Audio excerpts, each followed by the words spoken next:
विश्व में कैम्ब्रिज एवं ऑक्सफोर्ड रे होइथिबा अनेक रिसर्च मध्यरु एई तथ्य सामना को आसीछि जे जो माने सफल हेइचंती तांको सफलतार कहानी को पढ़ुथिबा एवं सुनुथिबा व्यक्ति माने प्राय 2% सफल होइचंती।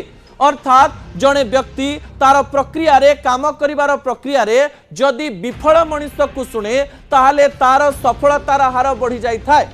सफल होबार छोट कहानी मनुष्य को अधिक सफल करे नाही। विफलतार छोट छोट कहानी केउ भूल न करिबा कथा ताहा शिक्षा देई थाए।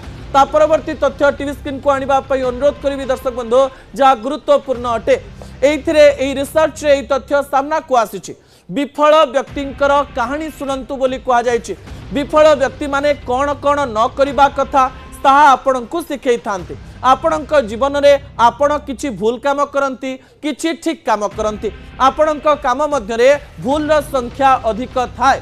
जदि विफल व्यक्तिंकर कहानी आपण सुनिबे तबे आपण कोन कोन आपणक कामरु काटिबा दरकार सेही काम आपण अधिक जानि परिबे।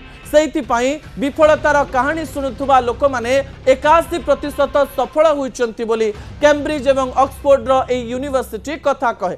सेहीपरि पीएसएलवी रो ए कहानी स्पेस साइंस एवं महाकाश जगत को भविष्यत रे अनेक सफलता दब। एथिरे कोनोसी प्रकार रो द्वंद्व नाही।